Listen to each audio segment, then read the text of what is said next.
between the glam bands and the thrash bands. And I think that definitely made the thrash bands want to be heavier, want to be more extreme. I'm glad that they had these glam hair bands back then, because they were, you know, it was like without heaven there's no hell, you know what I'm saying?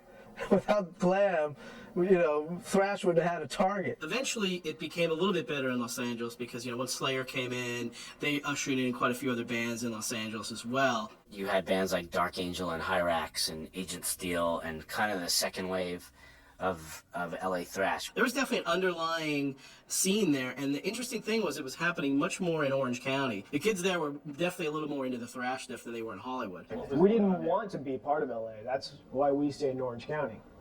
You know, we were a big-time Orange County band. We probably did 3 Hollywood shows in our existence. To think of Slayer in Los Angeles when all this glam stuff was going on, for every action there's an equal and opposite reaction. And I think that that's the best way to define what Slayer was about. When Slayer first started out, they actually were wearing makeup in the early days, probably one of the only thrash bands who really ever went that route. We put makeup on like guys as opposed to putting on makeup like women. Yeah, we were like the anti-Hollywood thing. That's what we always, in the beginning, that's what we wanted to be. We wanted to be anything that Hollywood wasn't. Yeah, when they first came out, I was almost like actually kind of afraid to approach them because they just seemed so evil, and the makeup kind of made them look even eviler. For me, when I first started going to see, I saw Slayer at the Keystone in Berkeley. It was my first thrash show. I didn't know what it was, you know. And I was standing up front, and they went on, and the pit exploded, and it was just like, oh, this is thrash. And I remember the first time seeing them live in '86, and I was literally scared to get near where the action was happening. I mean, I went to go see them in Watts, but I'm like, I'm gonna get killed here. Seeing Slayer in the Mall was probably one of the most religious shows I ever went to. It was the scariest place to be. I don't care who you were, and if you were Satan, you were scared. It was loud, it was heavy, it was amazing.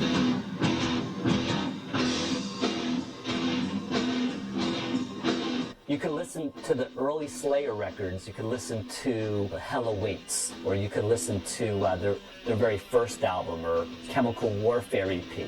And those are very good records, but the record that kind of changed me in so many ways was Slayer, Rain and Blood.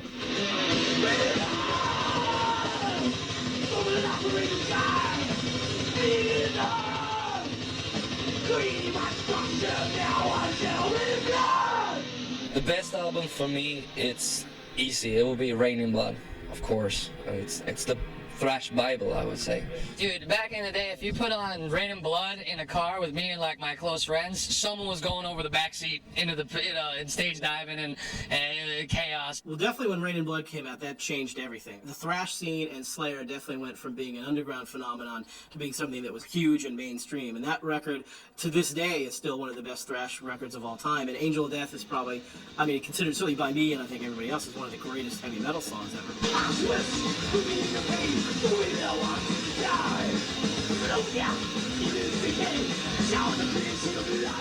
Angel of Death, the heaviest song of all frickin' time. Can I just say that? Insane, and I hate you for writing it, okay? Because I wanted to write it. Angel of Death! Angel of Death is the most horrifying lyrical song ever.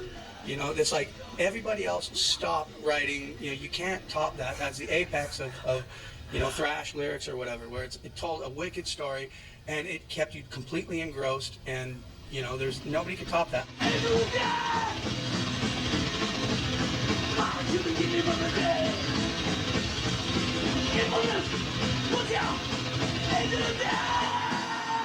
Slayer is it as far as a live performance. You cannot see a bad Slayer show. It does not exist. It doesn't happen.